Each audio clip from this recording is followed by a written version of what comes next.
The stars looked beautiful through the windows of the human ship. Captain Richard Hayes stood quietly on the bridge, watching space stretch out before him. His ship, the Galileo's Hope, moved slowly through empty space between human territory and alien territory. For the first time in human history, they were meeting aliens face to face. 3 months ago, humanity received a signal from space. The Zorgathi Empire wanted to talk. They were reptile-like beings from a solar system 40 light-years away. At first, everyone on Earth was excited. This was proof that humans were not alone in the universe. The governments of Earth worked together to send a diplomatic mission. Richard was chosen to command the ship that would carry humanity's representatives. Ambassador Linda Martinez stood near Richard, looking at the alien ships on the screen. She was a smart woman who had spent 20 years working in international relations on Earth. Now she had the biggest job of her life, speaking for all of humanity. Next to her was Dr. Benjamin Cole, a scientist who specialized in alien biology and communication. He adjusted his glasses nervously as the Zorgathi ships came closer. Security Chief Karen Wright checked her weapon systems one more time. She was a former soldier who had seen combat during the resource wars on Earth. Her job was to keep everyone safe. She did not trust the aliens completely, even though the meetings had gone well so far. The negotiations had been positive for 3 months. The Zorgathi seemed interested in trade and cultural exchange. They shared some basic scientific information. They talked about establishing embassies. Everything seemed to be going according to plan. Humanity was about to join a larger community of intelligent species scattered across the galaxy. But today felt different. Richard noticed that the Zorgathi ships were positioned in a strange formation. They had moved closer than usual, almost surrounding the human vessel. He mentioned this to Karen, who nodded. She had noticed it too. A communication signal came through. The face of Commander Vector appeared on the main screen. He was the leader of the Zorgathi delegation. His skin was covered in green and brown scales. His eyes were yellow with vertical slits like a snake. When he spoke, a translation device changed his words into English. "Captain Hayes," Vector said. His voice sounded cold and formal. "I must speak with you about an important matter." Richard straightened up. "I'm listening, Commander. What do you need to discuss?" Vector's expression changed. The friendly diplomatic mask disappeared. His eyes became hard and calculating. "Your species has attracted the attention of the Zorgathi Empire. We have been watching you carefully. We have studied your history, your technology, and your capabilities. We have reached a conclusion." Linda stepped forward. "What conclusion is that, Commander?" "Humanity shows promise," Vector said. "But you are young and inexperienced. You do not understand how the galaxy works. There are dangers you cannot imagine. Pirates, raiders, hostile empires. You need protection. You need guidance," Benjamin frowned. "We appreciate your concern, but humanity has survived many challenges. We can take care of ourselves." Vector made a sound like a laugh. "You think you can, Doctor. But you are wrong. This is why we have decided to take action. Ambassador Martinez and Dr. Cole will come aboard our flagship. They will remain as our guests while humanity considers our proposal." The bridge fell silent. Everyone stared at the screen. Richard felt his blood run cold. "What proposal?" "Simple terms," Vector said calmly. "The Zorgathi Empire will provide protection for human space. In exchange, you will grant us exclusive trading rights. You will share your military technology with us, and you will pay us tribute from your outer colonies. Resources, manufactured goods, and scientific data. Think of it as an investment in your future." Karen's hand moved toward her weapon. Richard held up his hand to stop her. His mind was racing. This was not a negotiation. This was extortion. The Zorgathi were taking hostages and demanding payment. "Let me make sure I understand," Richard said slowly. "You are holding our people hostage and demanding that we pay you?" Vector's eyes narrowed. "Such crude language, Captain. We are offering protection. Your people will be treated well as long as humanity cooperates. This is standard practice in the galaxy. Lesser civilizations always need guidance from their betters." Linda looked at Richard. Her face was pale, but her voice was steady. "Captain, we should consider their offer carefully." Richard knew what she was really saying. Do not do anything stupid. Do not start a fight. But he also knew something else. If humanity gave in now, they would be seen as weak. Every species in the galaxy would try to take advantage of them. They would spend the next 100 years being bullied and exploited. Commander Vector, Richard said carefully, I need to consult with my government. This is not a decision I can make alone. Vector nodded. Of course. You have 12 hours to respond. After that, we will take Ambassador Martinez and Dr. Cole onto our ship. We will begin negotiations with Earth directly. I suggest your government chooses wisely. The screen went black. Richard turned to his crew. Everyone was looking at him, waiting for orders. Karen, I want full security protocols. Lock down all systems. Prepare for possible hostile action. Karen nodded and moved quickly to her station. Communications. Get me a secure channel to Earth Defense Command. Priority 1. I need to speak with Admiral Patricia Monroe immediately. Linda approached Richard quietly. Captain, what are you thinking? Richard looked at her. I'm thinking that we're about to teach the Zorgothi Empire something important about humanity. We don't negotiate with hostage takers. We never have. We never will. Benjamin looked worried. But Captain, they have 6 warships. We have 1 diplomatic vessel. If this turns into a fight, we cannot win. Maybe not, Richard said. But we can send a message. And sometimes the message is more important than the battle. The communication officer called out. Captain, I have Admiral Monroe on secure channel. Richard sat down in his command chair. Put her through. Admiral Patricia Monroe appeared on the screen. She was a veteran of many wars. Her hair was gray, but her eyes were sharp and clear. She had earned her position through courage and decisive action. When she spoke, people listened. Captain Hayes, I received your alert. Brief me on the situation. Richard explained everything. The Zorgothi demands, the threat to take hostages, the 12-hour deadline. When he finished, Patricia was quiet for a moment. So they think they can extort us, she said finally. Her voice was cold as ice. Stand by, Captain. I need to consult with the Secretary of Defense. Do not surrender your crew. Do not agree to any terms. We will handle this. Understood, Admiral. The screen went dark. Richard looked around his bridge. Everyone was tense, waiting to see what would happen next. Outside the window, the Zorgothi ships floated in space, confident and threatening. Richard thought about Earth, about humanity's long and violent history. Humans had fought wars over land, resources, and ideas. They had almost destroyed themselves many times. But they had also learned important lessons. One of those lessons was simple. Never reward bad behavior. Never let bullies win, because if you did, they would keep coming back. The Zorgothi were about to learn that lesson the hard way. Admiral Patricia Monroe stood in the command center at Earth Defense Headquarters.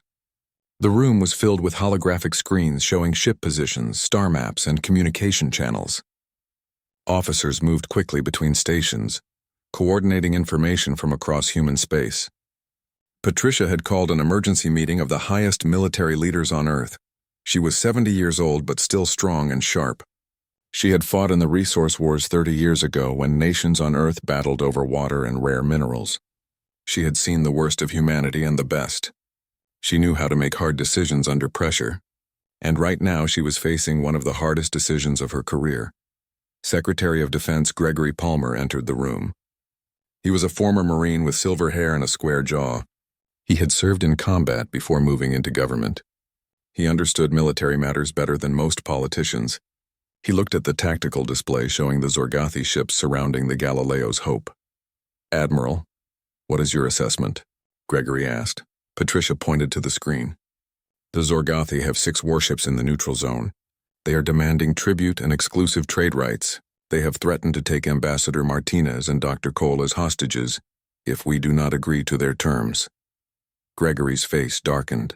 How did our intelligence miss this? We thought they were friendly. They were friendly until they thought they understood us, Patricia said. According to their pattern, they approach new species with diplomacy. They study them. Then they make their move. Apparently, most species in the galaxy accept these protection arrangements. They see it as the cost of doing business. But we are not most species, Gregory said. No, sir, we are not. Other military leaders joined the meeting through secure video channels. General Robert Chen commanded the Marine Forces. Admiral Helen Brooks led the Navy. Director Paul Martinez ran intelligence operations. They all listened as Patricia explained the situation. What are our options? Gregory asked. Patricia brought up another display. Option 1, we negotiate. We give them some of what they want. Maybe not everything, but enough to get our people back safely. And then what? Robert asked. Every other alien species hears that humanity can be pushed around. We spend the next century fighting off extortion attempts. Exactly, Patricia said. Option 2. We refuse their demands and prepare for military action. Helen leaned forward. You are talking about starting a war over 2 hostages. That seems extreme. With respect, Admiral, I am talking about establishing a precedent, Patricia said firmly. If we pay this ransom, we signal to the galaxy that humans can be intimidated. But if we show them what happens when someone threatens us, we will never face this problem again. Paul spoke up from his screen. Our intelligence suggests the Zorgathi Empire controls about 20 solar systems. They have a significant fleet. If we go to war with them, we could face serious casualties. But we have advantages, Patricia countered. Our technology is more advanced than they realize. Our weapons are better. And most importantly, we have something they do not expect. Resolve. They think we will back down. They are wrong. Gregory was quiet for a long moment. Everyone waited for his decision. As Secretary of Defense, he had the authority to authorize military action. But this was bigger than a simple military operation. This was about defining humanity's place in the galaxy. Admiral Monroe, Gregory said finally, what exactly are you proposing? Patricia stood straighter. I propose we give the Zorgathi one chance to release our people peacefully. We send them a clear message. Humanity does not pay ransoms. We do not negotiate with hostage takers. They have 1 hour to return Ambassador Martinez and Dr. Cole. If they refuse, we take our people back by force. The Galileo's hope is not a warship, Robert pointed out. Captain Hayes cannot fight 6 Zorgathi vessels alone. Patricia smiled. He will not be alone. The 5th Fleet is currently on training exercises in the Titan sector. That is only 3 hours from the neutral zone at maximum jump speed. I propose we reposition them just outside sensor range. When the deadline expires, they jump in. The Zorgathi will find themselves facing 30 human warships instead of 1 diplomatic vessel. Helen nodded slowly. That could work. The shock alone might make them surrender. And if they do not surrender? Paul asked. Patricia's expression was hard. Then we disable their ships and board their flagship. We take our people back, and we make it clear to every species watching that this is what happens when you threaten humanity. Gregory looked at each of his military leaders. General Chen, can our Marines handle a boarding action if necessary? Yes, sir. We have trained for hostile alien environments.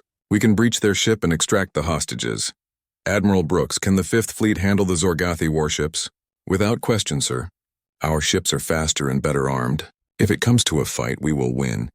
Gregory turned back to Patricia. And you believe this is the right course of action? I do, sir. We have a saying on Earth. We do not negotiate with terrorists. The Zorgathi are acting like terrorists. If we give in now, we will face this same situation again and again. But if we stand firm, we establish our reputation. Other species will think twice before trying to extort us. Gregory nodded slowly. Very well. Admiral Monroe, you have authorization to proceed. Move the 5th Fleet into position. Instruct Captain Hayes to deliver our response. Make our position absolutely clear. Yes, sir. What exactly should that response say? Gregory's eyes were cold. Tell them that humanity does not pay ransoms. Tell them they have 1 hour to release our people. Tell them that if they harm a single human, we will destroy their entire fleet. And tell them that this is not a negotiation. This is a statement of fact. Patricia allowed herself a small smile. I will compose the message personally, sir. The meeting ended. Officers scattered to their stations to begin implementing the plan. Patricia opened a secure channel to Admiral Victor Santos, commander of the 5th Fleet. Victor, I need your ships in position near the neutral zone. Maximum stealth. You will jump in on my signal. Victor was an experienced commander who had served with Patricia for 20 years. He understood immediately. We are moving now, Admiral. We'll be in position within 90 minutes. Good. And Victor, be ready for combat. The Zorgathi might not back down. Understood. The 5th Fleet will be ready. Next, Patricia opened a channel to Captain Hayes. His face appeared on her screen. Tense but determined. Captain, you are authorized to deliver our formal response to the Zorgathi. I am sending you the exact wording now. You will give them 1 hour to comply. If they refuse, the 5th Fleet will arrive to support you. Richard nodded. Admiral, are we really prepared to go to war over this? We are prepared to defend our principles, Captain. And one of those principles is that we do not abandon our people. We do not pay ransoms. We do not let bullies win. Send the message. Yes, ma'am. Consider it done. Patricia ended the call and sat down at her command station. Around her, the operations center buzzed with activity. Ships were moving into position. Weapon systems were being checked. Marines were preparing for possible boarding actions. Earth's entire military machine was shifting into high gear. Gregory appeared on her screen one more time. Admiral, I just spoke with the President. She supports our decision, but she wants me to ask you one question. What is that, sir? Are you absolutely certain this is the right move? Once we send that message, there is no going back. Patricia did not hesitate. Yes, sir. This is the moment that will define humanity's future in the galaxy. We can be victims or we can be free. I choose freedom. And freedom requires courage, Gregory smiled. That is what I told the President you would say. Good luck, Admiral. The screen went dark. Patricia took a deep breath and looked at the clock.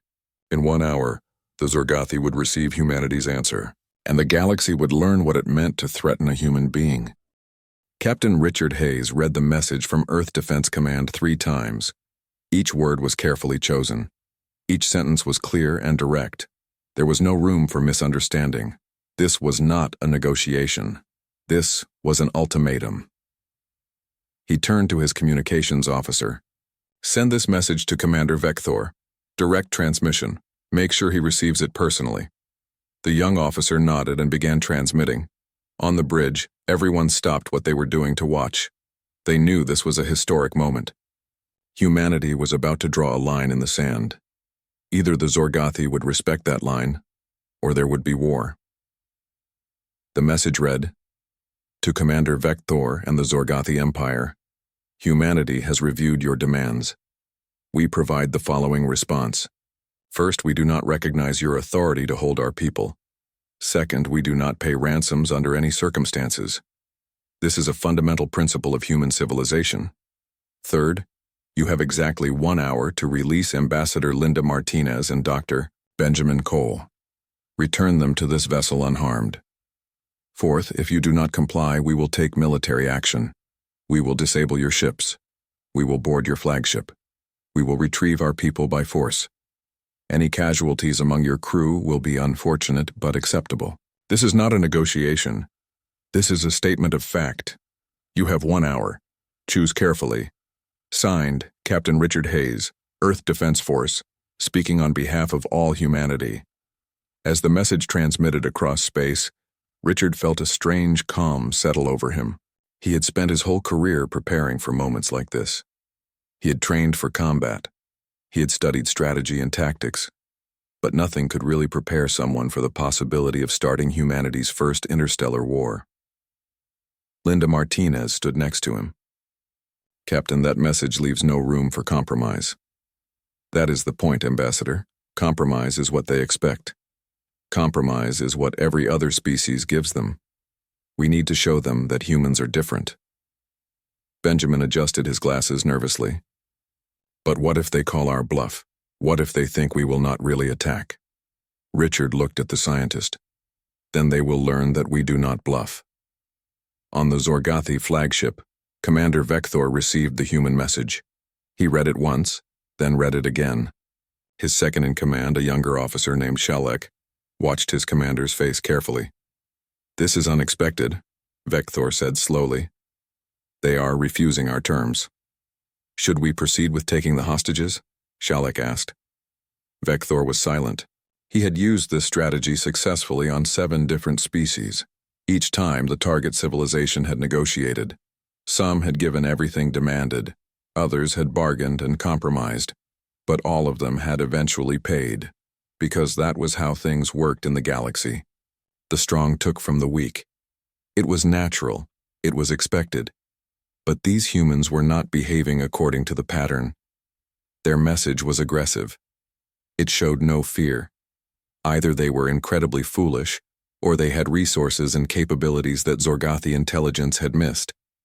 Sir, what are your orders? Shalek pressed. Prepare to take the hostages as planned, but increase our defensive readiness. Something feels wrong about this situation. Yes, Commander. As the minutes ticked by, tension grew on both ships.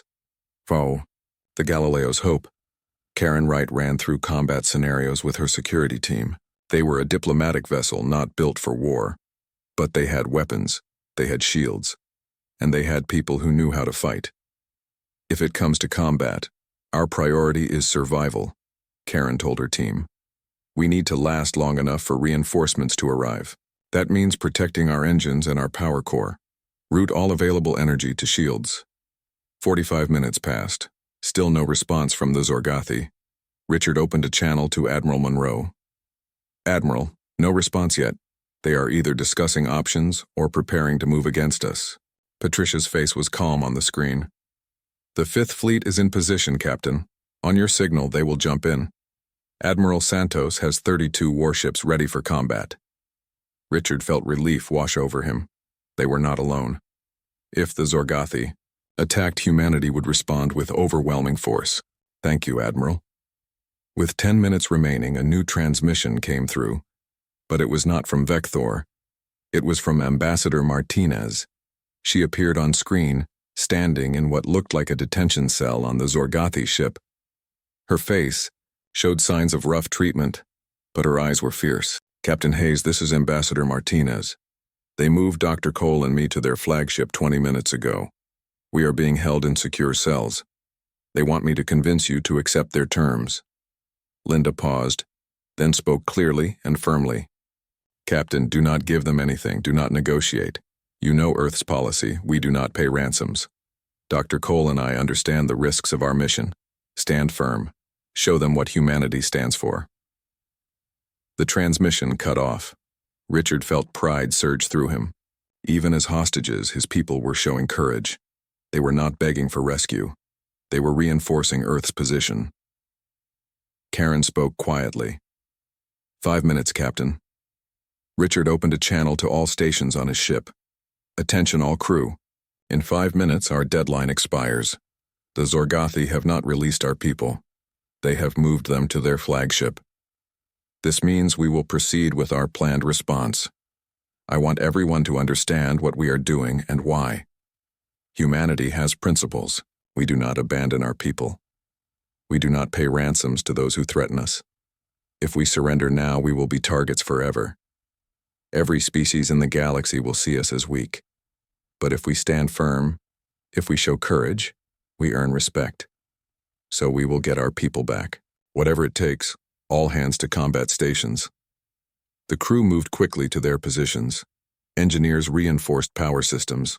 Weapons officers armed every gun on the ship. Medical staff prepared for casualties. Everyone knew what was coming. 2 minutes remained. Vector transmitted one final message. Captain Hayes, you are making a terrible mistake. Accept our protection. Save your people. This is your last chance. Richard responded immediately. Commander Vector, you are the one making a mistake. You think we will back down. You think we are like other species you have intimidated. You are wrong. Release our people now.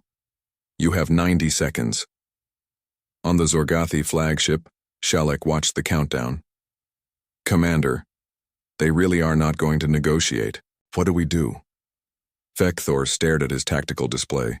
The human ship was still there, engines powered, weapons armed. It was not running. It was not pleading. It was waiting, like a predator ready to strike. For the first time in his career, Vector felt doubt. Sir, 30 seconds. Vector opened his mouth to give orders, but he hesitated. Something was wrong. These humans were too confident, too calm. They had to know something he did not. On the Galileo's hope, Richard counted down the final seconds. 10, 9, 8. Karen's hands moved over her weapons controls. Ready, Captain. 3, 2, 1. Richard's voice was cold and clear. Time's up, Commander. You made your choice. Now live with the consequences. Admiral Monroe, execute Operation Hardball. Bring in the fleet. Space itself seemed to tear open as 32 human warships jumped into normal space around the Zorgothi formation. One moment, the area was empty except for the 7 ships. The next moment, it was filled with Earth's Fifth Fleet, weapons hot and shields raised. On the Zorgothi flagship, every alarm began screaming at once. Tactical displays lit up with red indicators showing hostile vessels surrounding them from all directions. Shalek stared at the screens in shock. "Commander, where did they come from?" Vector felt his blood run cold. The humans had baited them into a trap. While he was focused on the diplomatic vessel, they had positioned an entire battle fleet just beyond sensor range.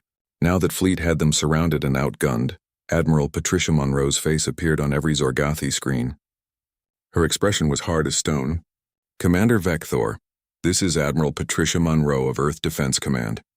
You are surrounded by 32 warships of the 5th Fleet. Our weapons are locked onto your vessels. You have exactly 60 seconds to release Ambassador Martinez and Dr. Cole. 60 seconds. After that, we open fire." Vector tried to think. His 6 warships were designed for intimidation and patrol duties. They were not built to fight a full human battle fleet. Every tactical calculation showed the same result: total defeat within minutes if combat began. "Sir, we must respond," Shalek urged. "What are your orders?" Vector opened a channel to Admiral Monroe. "Admiral, there is no need for violence. We can discuss terms." "No, there are no terms," Patricia said flatly. "Release the hostages, now, 45 seconds. But surely we can negotiate a reasonable compromise. We both want to avoid bloodshed." 30 seconds, Commander. I will not repeat myself. Release them or we disable your ships and board you by force. Choose." Vector looked at his tactical officer. The young Zorgathi's face was pale. Around the bridge, his crew waited for orders. They were all military professionals, but they were not ready to die for a failed extortion scheme. 20 seconds. Vector realized he had no choice. The humans were serious. They really would attack, and his people would die for nothing. "Shalek, release the hostages. Bring them to the shuttle bay immediately." "Yes, Commander." Vector spoke into the communication channel. "Admiral Monroe, we are releasing the hostages. Please do not fire."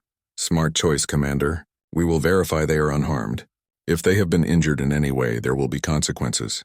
5 minutes later, a small Zorgathi shuttle left the flagship and flew toward the Galileo's Hope. Captain Richard Hayes watched it approach on his view screen. Karen Wright had security teams ready in the docking bay, weapons drawn just in case this was some kind of trick. The shuttle landed. The airlock opened. Ambassador Linda Martinez stepped out first, followed by Dr. Benjamin Cole. Linda's face showed bruises and her uniform was torn, but she was walking on her own.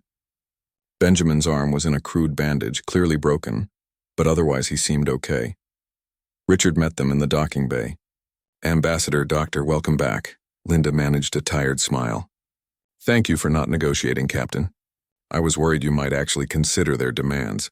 "Not a chance, ma'am. We do not pay ransoms. Not ever." Benjamin looked around at the security teams. "Did you really bring an entire fleet?" 32 ships, Richard confirmed. Admiral Monroe wanted to make sure the message was clear. Linda shook her head in amazement. The Zorgathi never saw it coming. They thought we would fold like everyone else. They were wrong, Richard said simply. "Let's get you both to medical." Once the hostages were confirmed safe and receiving medical attention, Admiral Monroe addressed Commander Vector again. Her voice was cold and formal. "Commander, you and your fleet will now return to Zorgathi space. You will depart immediately. Any delay will be considered a hostile act."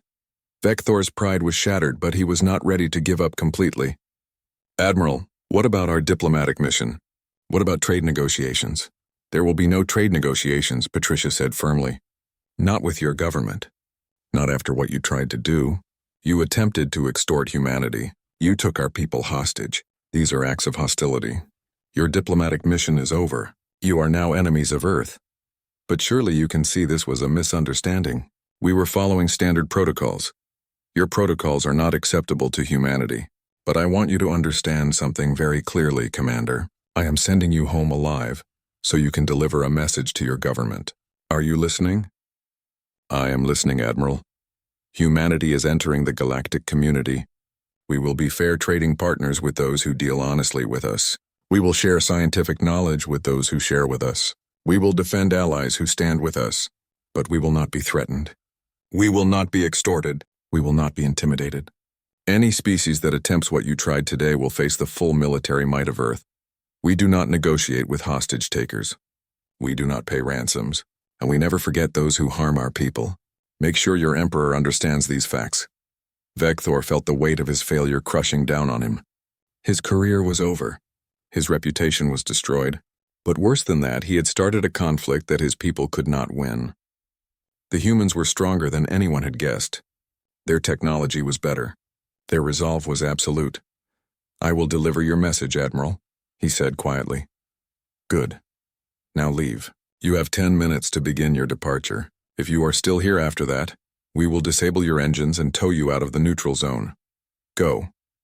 The Zorgothi ships turned and began moving away from human space. Their formation was broken. Their confidence was shattered.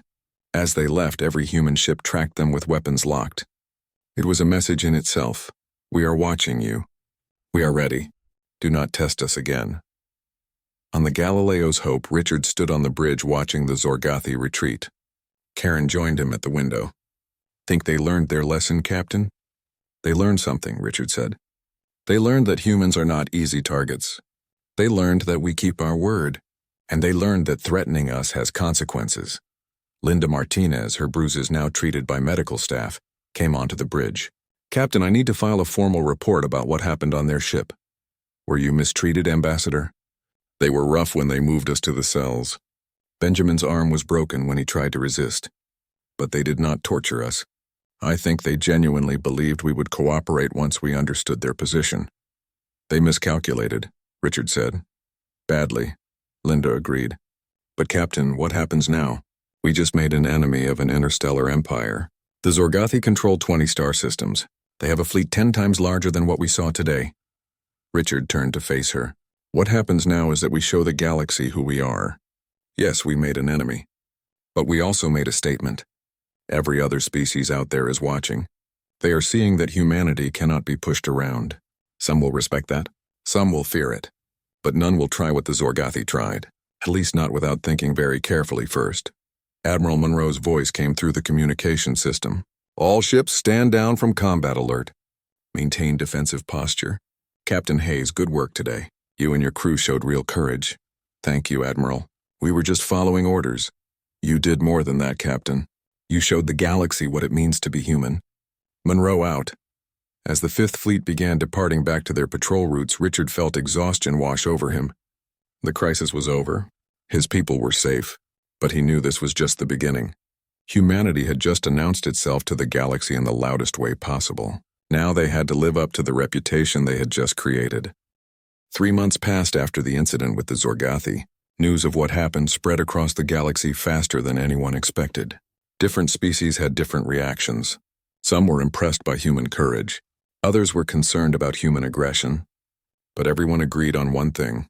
Humanity was not a species to be taken lightly. The Zorgothi Empire issued a formal apology. Their emperor removed Commander Vector from command and punished several other officials who had approved the hostage plan. They requested permission to restart diplomatic relations. Earth agreed, but only under strict conditions. No more protection schemes, no more tribute demands. Just honest trade and mutual respect. Ambassador Linda Martinez was promoted to lead humanity's first formal delegation to the Galactic Council. This was a group of 12 advanced civilizations that governed relationships between species. They met on a neutral station called Unity Point, orbiting a white dwarf star in unclaimed space. The station was enormous, home to thousands of diplomats, traders, and observers from across the galaxy. Linda stood in the council chamber, a vast circular room with seats arranged in tiers. Each species had its own section. The Zorgothi sat far to her left, refusing to make eye contact. Other species watched her with various expressions: curiosity, caution, and in some cases, respect. The council speaker was an ancient being from the Talquiri collective. Its body was crystalline, glowing with soft blue light. It spoke through a translation device that rendered its thoughts into language other species could understand. Ambassador Martinez of Earth, we have reviewed your application for full membership in the Galactic Council. Your species meets the basic requirements: faster than light travel, stable planetary government, and proven capacity for interstellar diplomacy. However, there are concerns about recent events. Linda stepped forward. Honorable Speaker, I am prepared to address any concerns the Council may have. A delegate from the Valen hegemony spoke up. The Valens were a species that resembled tall, thin insects with multiple arms. Ambassador, your species nearly started a war over 2 hostages. Many council members find this response disproportionate. We value peace above all else in this chamber. How can we trust that humanity will not respond to every conflict with military force? Linda took a deep breath. She had prepared for this question. Delegate, with respect, I would like to correct a misunderstanding. Humanity did not nearly start a war. We prevented future wars. Let me explain. She activated a holographic display that showed data collected about the Zorgothi protection scheme. The Zorgothi Empire has been using this strategy for 70 years. They approach new species with friendly diplomacy. They study them. Then they demand tribute under the guise of protection. According to our research, 11 different species have been paying these tributes. Some for decades, the chamber murmured. Several delegates exchanged uncomfortable glances. Linda continued. If humanity had paid this ransom, we would have established a pattern. Every opportunistic species in the galaxy would have seen us as targets. We would have faced extortion attempts for generations. But by refusing to negotiate, by showing that we will defend our people at any cost, we sent a different message. We established that humans cannot be intimidated. This actually promotes peace because potential aggressors now know the cost of threatening us is too high. The council speaker was silent for a moment. Your logic is sound, Ambassador, but your methods were aggressive. Our methods were effective, Linda replied firmly. We prefer diplomacy. We seek cooperation. We want to be constructive members of this council. But we will not be victims. We will not be enslaved. We will not be exploited. If that makes us seem aggressive in the eyes of some, so be it. We would rather stand alone with our principles intact than compromise those principles for acceptance. Another delegate spoke up. This one was from the Korthan Republic, a species of aquatic beings that lived in specially designed environment suits. Ambassador Martinez, I must confess something. My people have been paying tribute to the Zorgothi for 35 years. We thought it was simply the cost of peace. Your refusal to do the same has inspired considerable debate in our government. We are now reconsidering our own policies. Linda felt a surge of satisfaction. This was exactly what she had hoped would happen. Delegate, every species has the right to determine their own path. But I would encourage your government to ask one question. Does paying tribute actually buy peace, or does it just delay conflict while making you weaker? The Korthan delegate nodded slowly. Its suit's translator conveyed what seemed to be agreement. The council speaker raised one crystalline appendage. The council will now vote on humanity's application. Those in favor of granting Earth full membership status? Linda held her breath. This was the moment that would define humanity's future in the galaxy. Green lights began appearing on the voting display. 1, 2, 5, 7. The count climbed slowly. When it reached 8, Linda knew they had won. A simple majority of 7 was required. But the final count was 10 votes in favor, 1 against and 1 abstention. By majority vote, Earth is granted full membership in the Galactic Council, the speaker announced. Ambassador Martinez, welcome. Your species will have full voting rights and all associated privileges and responsibilities. Linda allowed herself a small smile.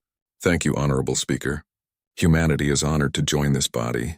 We look forward to contributing to galactic peace and prosperity. After the formal session ended, several delegates approached Linda privately. The Korthan representative was first. Ambassador, my government would like to establish formal relations with Earth. We admire your courage. We would be happy to discuss that, delegate. Earth values honest partnerships. Others followed. Species that had been watching humanity from a distance now wanted to talk. Trade agreements were proposed. Scientific exchanges were suggested. Defense pacts were discussed. Humanity was no longer the new species trying to prove itself. Humanity was now a power that others wanted to align with.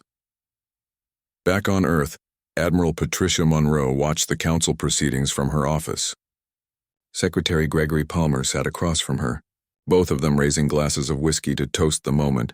We took a hell of a risk, Gregory said, echoing his words from months ago. We did, Patricia agreed, but it paid off.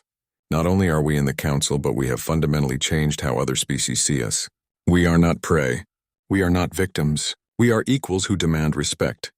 Do you think the Zorgothi will try again? Patricia shook her head. not against us. They learned their lesson, but I think they will continue their protection schemes with species that are willing to pay. That is their choice. And it is up to those species to decide if they want to follow our example.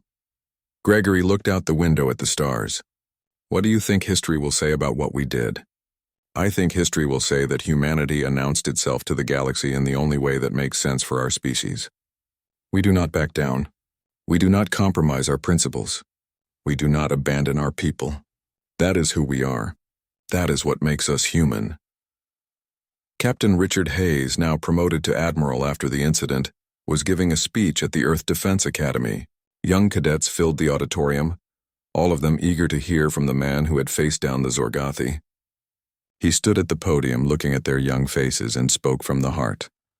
You are the next generation of Earth's defenders. Some of you will command ships, some will negotiate treaties, some will explore unknown space, but all of you need to understand one fundamental truth. We are not the strongest species in the galaxy. We are not the smartest. We are not the most advanced, but we have something that cannot be measured in firepower or technology. We have principles. He paused, letting his words sink in.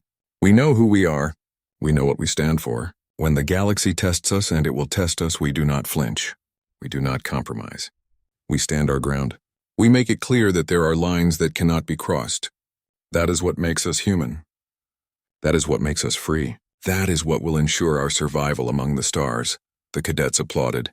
Richard looked at them and saw the future of humanity. They were young, eager, and ready to carry forward the principles that had been established. The galaxy now knew what to expect from Earth: fairness and friendship for those who dealt honestly, but swift and overwhelming response to any threat. In the weeks that followed, more species reached out to Earth. Trade routes were established. Scientific missions were launched. Cultural exchanges began. Humanity was no longer isolated. They were part of something larger, a community of intelligent species spanning thousands of light years. But everyone remembered the lesson from the Zorgothi incident. When dealing with humans, you negotiate fairly. You honor your agreements, and you never ever try to take hostages. Because humanity had made one thing perfectly clear to every species in the galaxy: they do not pay ransoms. Not now, not ever. 5 years after the Zorgothi incident, humanity had become a respected power in the galaxy. The lesson taught that day had been learned well by other species. But lessons sometimes need to be reinforced. This truth became clear when a criminal organization called the Syndicate made a terrible mistake. The Syndicate was a loose network of pirates and criminals from multiple species. They operated in the lawless regions between civilized space, raiding cargo ships and demanding protection money from remote colonies. Most governments tolerated them because hunting down every pirate group was expensive and difficult. It was easier to just accept small losses, but the Syndicate made a critical error. They kidnapped the daughter of a human mining executive. Her name was Claire Norton. She was 23 years old, working as a geologist on a remote asteroid mining operation. The Syndicate raiders attacked the station, killed 12 security guards, and took Claire. They demanded 5 million credits for her safe return. Claire's father, George Norton, was wealthy. He could have paid the ransom easily. Many people expected him to do exactly that. But George was a veteran of the resource wars. He had served under Admiral Patricia Monroe decades ago. He knew Earth's policy. More importantly, he believed in that policy. George contacted Earth Defense Command directly. He spoke with Admiral Monroe, who was now the highest-ranking military officer in human space. Admiral, they have my daughter, but I am not paying. I want you to get her back. Patricia looked at the man on her screen. She saw the pain in his eyes, but also the determination. George, I remember you. You were a good soldier. I am sorry this happened to Claire. We will bring her home. How long will it take? However long it takes. We do not negotiate with criminals. We hunt them down. Every single one.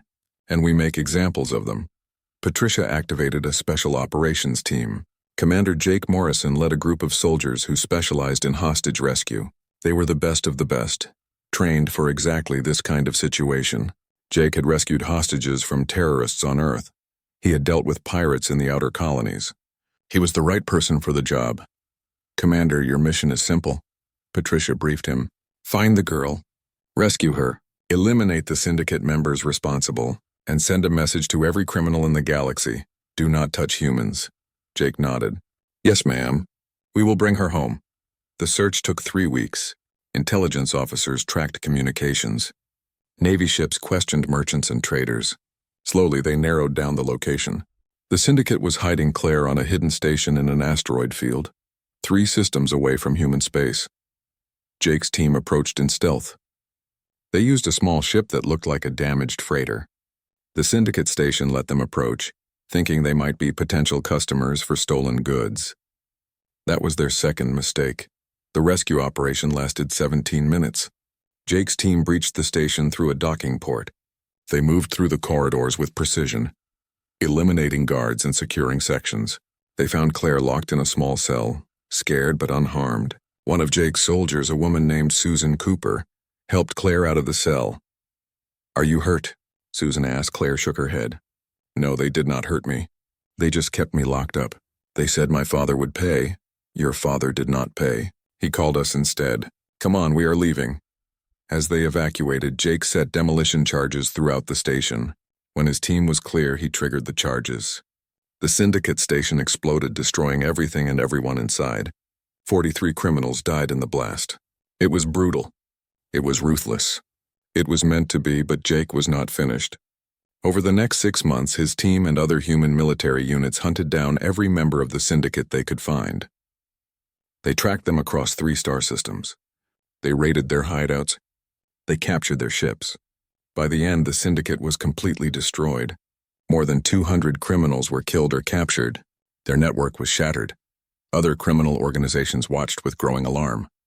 One group, the Shadow Brokers, immediately issued a statement. We do not operate in human space. We do not target human citizens. We respect the boundaries established by Earth Defense Command. The message was spreading. Humans were not targets. They were predators. Touch one human and you brought down the full weight of Earth's military might. No ransom was worth that risk. Claire Norton recovered from her ordeal. She returned to her job on the mining station, refusing to let fear control her life. When reporters asked if she was afraid it might happen again, she smiled. No, because everyone knows now. You do not mess with humans. We do not pay ransoms. We come for you instead. Her words became famous across human space. They appeared on posters and shirts. They became a motto for Earth's expansion into the galaxy. Simple, direct, true. Meanwhile, legitimate business in human space flourished. Trade increased. Colonies grew. More species wanted to partner with humans because they knew Earth would protect its interests and its people. Security was guaranteed. Agreements were honored. Pirates stayed away. Ambassador Linda Martinez, now serving her 5th year on the Galactic Council, noticed the change. At council meetings, other delegates treated human representatives with respect and caution.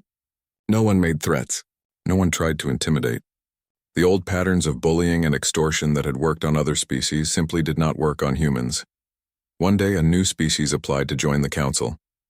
They were called the Drex, a civilization just achieving faster-than-light travel.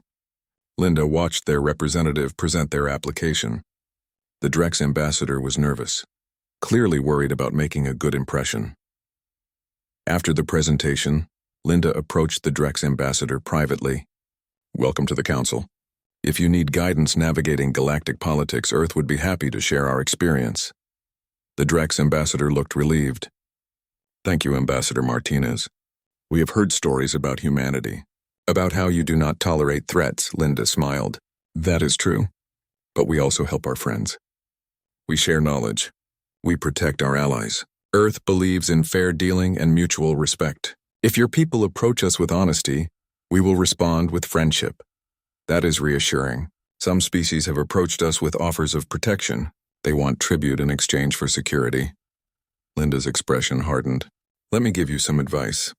Real allies do not demand tribute. They offer partnership. If someone approaches you with threats disguised as protection, come talk to us. Earth stands with species who stand for themselves. The Drex ambassador nodded gratefully. We will remember that, Ambassador. Years continued to pass. Humanity's reputation grew stronger. New colonies were established. New technologies were developed. Earth's fleet expanded, not for conquest, but for defense and deterrence. The message remained consistent. We are peaceful, but we are not weak. We prefer diplomacy, but we are ready for war. We want cooperation, but we demand respect. Admiral Patricia Monroe eventually retired after 45 years of service. At her retirement ceremony, the President of Earth gave a speech honoring her contributions. Admiral Monroe helped define humanity's place in the galaxy. She taught us that strength and principles are not opposites. They complement each other. Because we have principles, we know when to use our strength. Because we have strength, we can defend our principles. Thank you, Admiral, for your service. Patricia stood and faced the crowd. Military officers, government officials, and citizens filled the hall. She spoke simply and directly, as she always had. I did my duty. I protected human lives and human interests. I made hard choices. Some people died because of my orders, but I never compromised our principles. I never paid a ransom. I never abandoned our people. That is all any of us can do. Stay true to who we are. The crowd stood and applauded. They were not just honoring her service. They were honoring the principles she had defended. The principles that defined humanity among the stars. In the decades that followed, those principles became the foundation of human civilization in space. Earth joined alliances with species that shared their values. They fought wars when necessary to defend themselves and their allies. They built a reputation as fierce but fair, strong but just. And throughout it all, one principle remained absolutely firm. It was taught to every child in school. It was written into law. It was the core of Earth's foreign policy. Humanity does not pay ransoms. Not to aliens. Not to criminals. Not to anyone. If you threaten a human, you do not get money. You get justice. You get consequences. You get the full force of human determination coming down on you. This simple policy changed everything. It made humans safer. It made their allies stronger. It created a galaxy where those who dealt fairly prospered, and those who relied on threats and intimidation failed. It was not perfect. There were still conflicts. There were still losses. But humanity faced those challenges on their own terms, with their principles intact. The galaxy had learned. When you meet a human, you have a choice. Extend your hand in friendship and they will grasp it firmly. They will be loyal allies and fair partners. But raise your hand in threat, and you will discover why humanity survived and thrived on a dangerous world. You will learn what it means when humans say they do not negotiate with hostage takers. You will understand that some species, once threatened,